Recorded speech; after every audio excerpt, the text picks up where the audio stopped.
Day 1.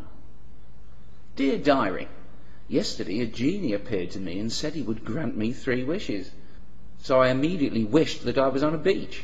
And suddenly I was. It was amazing.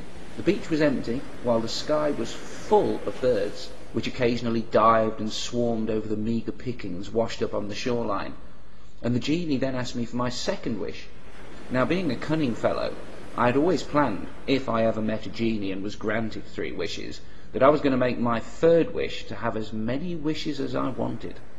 So I didn't put too much thought into wish number 2. Now, having watched a number of YouTube creationists claiming that they would only believe evolution happened if they saw it happening with their own eyes, like an idiot, I told the genie I wanted to see a creationist see evolution happening with their own eyes. And next thing I knew, I was here, in the middle of a jungle, standing next to a creationist with no genie in sight. It was a few hours before we saw our first dinosaur, and I realised what I'd done. I think I might be here for a while. Day 3. Dear Diary, finally stopped crying. Still not hungry though. Day 6. The creationist, his name's Anthony, got eaten today. He seemed like a nice enough guy, although he was a bit dense. We were having an argument while exploring the edge of the forest, and he was telling me that we were only a few thousand years in the past, while I told him, based on the T-Rex that we saw across the marsh yesterday, that we were at least 65 million years away from home. At which the creationist turned to me and said, rather too confidently, that our being there was obviously a miracle from God, and there was every chance that we were going to meet Jesus Christ, and he'd probably be riding that T-Rex. Jesus, I gasped, as the T-Rex suddenly appeared behind the creationist and took him with a single bite. I'm going to miss him. Day 7. The creationist is alive again. He just came wandering through the trees into camp at dawn without a scratch on him. Even his clothes are back in one piece and perfectly clean. He looked a little confused and he couldn't remember being eaten. But I was just glad to have him back. But after a while I had a horrible thought. Maybe this was how the genie was going to grant my wish. Maybe we couldn't die. Maybe that was why we didn't need to eat or drink. Maybe we couldn't be harmed even at the cellular level. And I was going to have to watch a creationist witnessing 65 million years of evolution before he was satisfied. I shivered and looked down at my hands.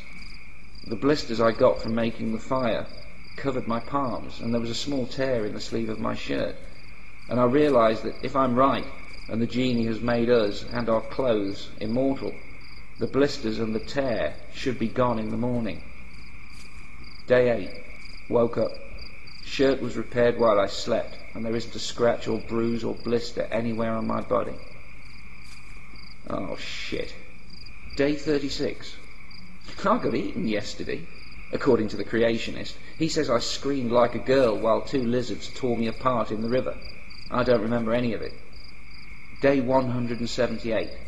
We moved camp for the 2nd time yesterday. We now live in a rather plush cave. It's far easier to defend, although getting eaten, as Anthony and myself are on an almost weekly basis, it's more inconvenient than anything else. You just wake up fully rested near to where you slept the night before. We're almost getting used to it. Day 367. It seems the genie has given me a magic diary and a magic pen, because the ink never runs out and every day a new page appears in the diary. Day 554. Lost a tooth today when I asked Anthony, somewhat insensitively, when he thought Jesus was going to show up. Day 555. Woke up. My tooth has grown back. Day 3650. 10 stinking years in the same stinking cave. I finally confessed to Anthony about the genie and how I thought that the key to our escape back to our own time was for him to see evolution happening for himself. He told me he didn't believe in genies, and the only way he was going to believe in evolution was if he saw a dinosaur turn into a bird. Shortly after this, I realised the futility of trying to get Anthony to study the wildlife. 10 years have gone by. Seems long enough, but how long before we can possibly see any noticeable changes in the dinosaurs? My guess is several thousand years at best, and that's if we pay close attention and don't move from this area. I can only hope that the genie can protect my sanity as they protect my physical form, because sometimes on rainy days I commit suicide just to avoid 24 hours of bad weather. Day 36,989. Dear Diary, happy birthday me. I'm 148 years old. I feel ancient, but it's nothing to what lies ahead. Day 278,958. The Creationist caught me shagging Lucy the lizard this morning. He said it was a sin and that Jesus wouldn't like it and he'd send me to hell. I laughed. In fact, for some reason I couldn't stop laughing. Even when the T-Rex reappeared and showed me the almost instantaneous shortcut back to camp. Day 1,300,555. I stumbled upon Anthony by pure chance today. Hadn't seen him for centuries. I'd almost forgotten he was here. I asked him if he was still looking at the animals, still looking for signs of change, even though only 2,000 years has passed. But Anthony seems to have forgotten how to talk. He should talk to himself, like I did. But I think he understood what I was saying, and I made him promise that he'd at least keep an eye on the animals every day, and he grunted that he would. Day 34,999,202. Dear Diary, almost been here 100,000 years. That's 10 times older than the planet, according to the Bible. Still, if you find this diary, Anthony, never mind. Jesus will be walking amongst us on this world in a mere 64.9 million years. Day 222,222,222. I am God. I am a God who has made himself forget that he is a God. Day 500,655,127. Damn this climate change. I was happy under that glacier.